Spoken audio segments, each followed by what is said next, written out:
What's going on, guys? I'm the Walrus Jedi, and welcome to another video. Today, we have a review, or discussion, whatever, of Andor, both seasons. So if you like these reviews or discussions of Star Wars stuff, then please consider liking and subscribing and hitting the notification bell for more.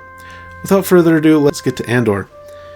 Alright, for Andor Season 1. The first 3 episodes, titled Casa, That Would Be Me, and Reckoning, introduce us to Cassian and what he's like, and sets up some stuff in the future. We find out he borrows money from people. He's looking for his sister, which never goes anywhere, by the way.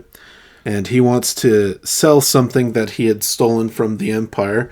And Bix, a lady that I assume that Cassian has known for a long time, has a contact that will buy the tech. So it gets set up, and this person that'll buy the tech is Luthen Rael.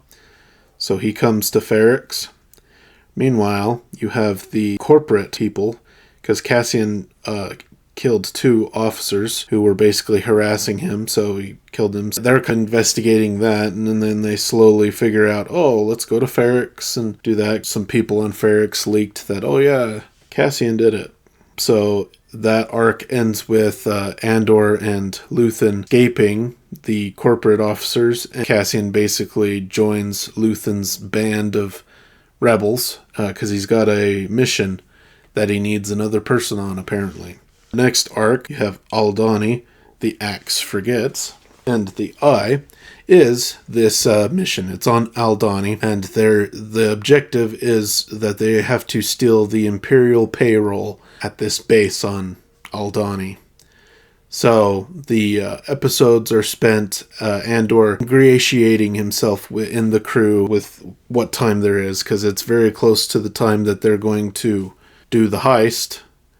There's issues of trust and blah blah blah. The day of the heist comes, they do the heist.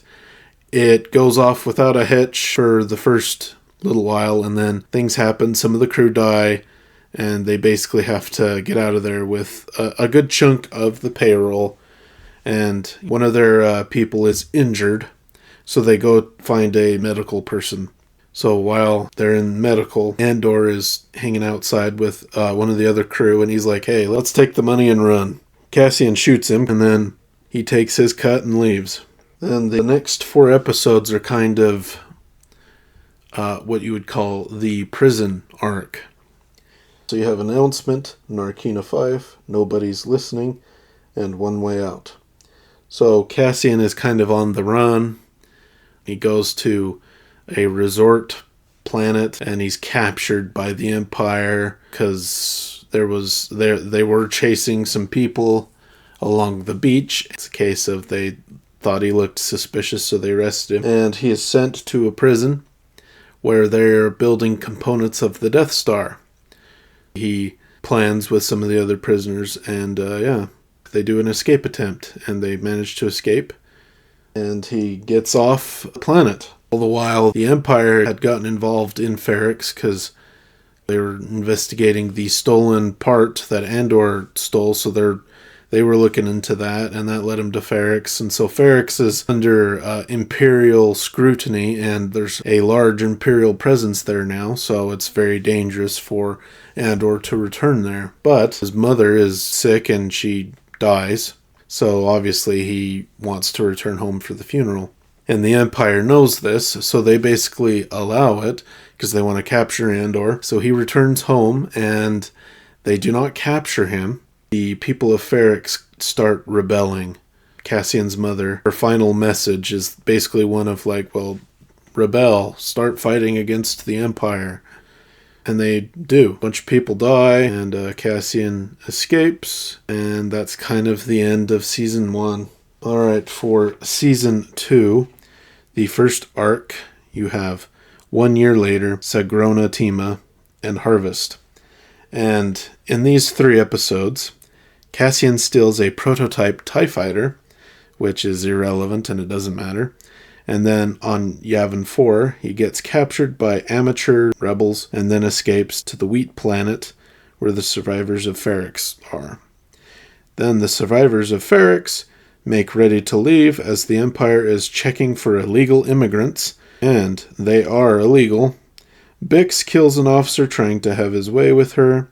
The survivors of Ferrix go with Cassian on his stolen TIE fighter. Mon Mothma's daughter gets married on Chandrila. Luthen Rael is there as he has a gift for the couple, and he has Mon's friend, who was aware of the rebel activity, killed as he helped Mon in some financial issues. Dedra is part of a group to handle the Gorman planet as the Death Star needs resources from the planet. Then the next arc, Ever Been to Gorman? I Have Friends Everywhere, and What a Festive Evening. Cassian and Bix are now on Coruscant. Luthen asks Cassian to go to Gorman to assess the Gorman front. Cassian isn't impressed with the front and reports as much to Luthen. Saw Gerrera steals Rhydonium and gets high.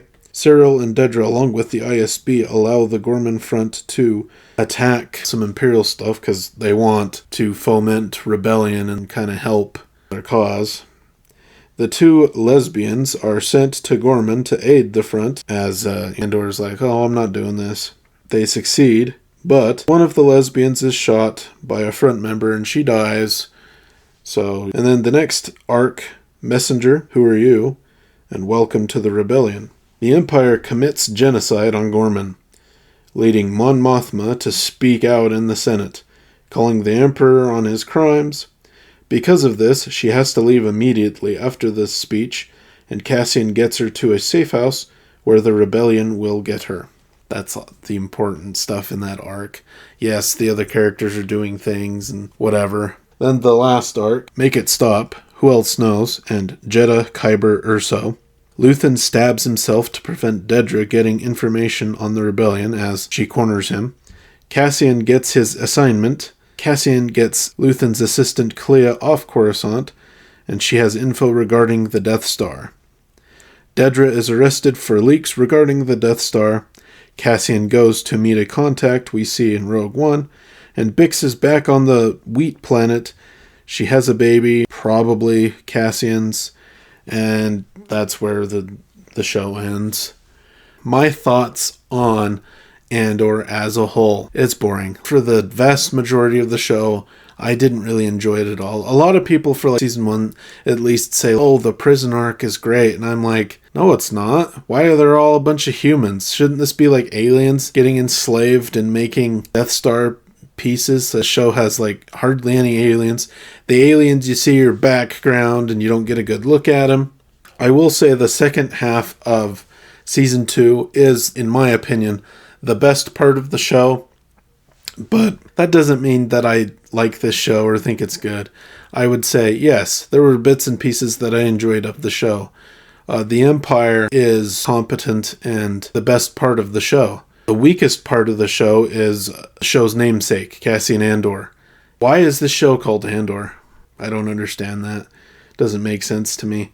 He's the weakest part of the show because he doesn't do a whole lot. And there's a bunch of other characters that are far more interesting than what Andor is doing. I like the Empire stuff for the most part, and Luthen as a character.